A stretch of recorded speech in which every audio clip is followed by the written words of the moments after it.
कहानी की शुरुआत में हम जैक नाम के आदमी को देखते हैं जो खुद को बेहद कड़ी ट्रेनिंग से गुजार रहा था। जैक खुद को इतना ट्रेन करता है कि उसके हाथों से खून बहने लगा, पर इसके बावजूद भी वो रुकता नहीं और अपनी ट्रेनिंग जारी रखता है। हमें पता चलता है कि जैक भी कभी एक आम आदमी हुआ करता था, पर एक खतरनाक चाइनीज माफिया ने उसकी बच्ची समेत उसकी पूरी फैमिली को खत्म कर दिया और तब से ही वो उन सभी लोगों को मार रहा है जो उसकी फैमिली के मर्डर में शामिल थे।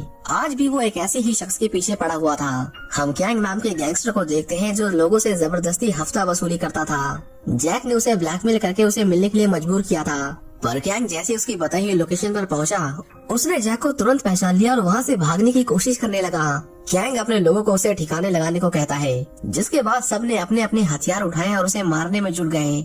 उसके लोग उसे ठिकाने लगा ही देंगे ये सोचकर कैंग आराम से बैठ जाता है, पर तभी उसका एक आदमी उड़ता हुआ उनके पास जा गिरा।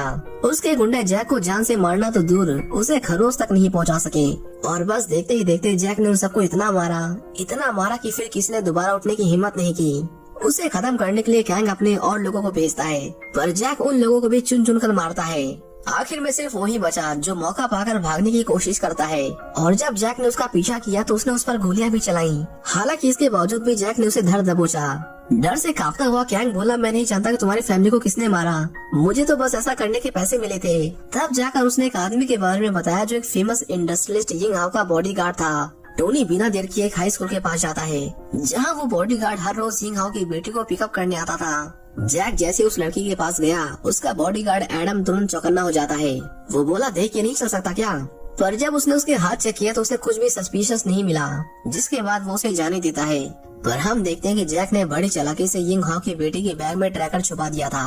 बेला जब घर पहुंची तो यिंग हाओ उसे बहुत डांटता है, क्योंकि आज स्कूल में उसने बच्चों से मारपीट की थी। वो बोला, स्टूडेंट के तौर पर तुम इस तरह से बिहेव करती हो, जानती भी हो तुम्हारी इन्हीं हरकतों की वजह से मुझे हर साल स्कूल में कितना डोनेशन देना पड़ता है। बेला उन्हें बताती है कि सबसे पहले उन लड़कों ने मुझे परेशान किया था, पर यिंग हाओ की एक नहीं सुनता। जिसके बाद बेला गुस्से में खाना छोड़कर वहाँ से चली जाती है। यिंग हाओ की मैनेजर जूलिया उसे बताती है कि पुलिस को खबर मिली है कि हमारे शिपमेंट में ड्रग्स है। मुझे लगता है कि हमारे कुछ लोग लोकल डीलर्स के साथ मिलकर काम कर रहे हैं और हमारे शिपमेंट का इस्तेमाल कर ड्रग्स की तस्करी की जा रही है। यिंग हाओ बोला, अगर ये खबर बाहर आई तो हमारे बिजनेस को बहुत नुकसान होगा और मार्केट में हमारी बदनामी होगी, सो अलग, इसलिए सब कुछ होशियारी से करना। जैक उस ट्रैकर में लगे माइक्रोफोन से उनकी सारी बातचीत सुन रहा था और अब उसे यकीन हो गया था कि उसके परिवार को यिंग हाओ ने ही मारा है। वहीं दूसरी ओर हम कैंग को देखते हैं, जिसका पुलिस ने सारा माल जब्त कर लिया था। कैंग अपने बॉस को बताता है कि बॉस, यहाँ एक आदमी आया था, उसने मेरे सभी लोगों को मार दिया और पुलिस को भी उसी ने खबर दी थी। कैंग को समझ पाता उससे पहले उसके बॉस ने उसके मुंह पर कुर्सी फेंक के मारी और फिर उसके ऊपर कुर्सी रख के आराम से बैठ गया। कैंग बोला, बॉस मुझे माफ कर दो, मैं इसकी भरपाई कर दूंगा। पर विक्टर बोला, तेरी जिंदगी 200 करोड़ की है क्या? बस उसके इतना कहते ही नताशा नाम के एक खतरनाक किलर उसे जान से मार डालती है। कैंग के लोगों ने भागने की कोशिश की, पर नताशा उन्हें भी खत्म कर देती है। इसी बीच विक्टर को किसी का फोन आता है, जो माल न पहुंचने पर बहुत गुस्से में था।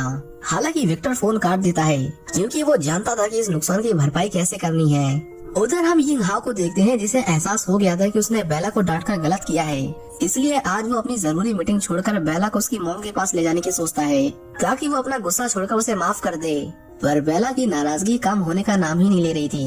वो सब एक सीक्रेट रूट से रवाना होते हैं, जिसके बारे में सिर्फ एडम और जूलिया को ही जानकारी थी, पर उन्हें पता नहीं था कि जैक पहले से ही रास्ते में उनका इंतजार कर रहा था। उसने रास्ते में हर मोड़ पर बॉम्ब लगा रखे थे, जिसका मतलब था कि वो कोई सा भी रूट ले, यिंग हाओ का मरना तय था। हाथ में डेटोनेटर लिए वो हाओ की कार का उसके बॉम्ब के ऊपर आने का इंतजार कर ही रहा था कि तभी उसने नोटिस किया कि किसी कारण से वो लोग आगे नहीं बढ़ रहे थे। वो सोच में पड़ गया कि अचानक से ऐसा क्या हो गया, कहीं उन्हें उसके बॉम्ब का पता तो नहीं चल गया।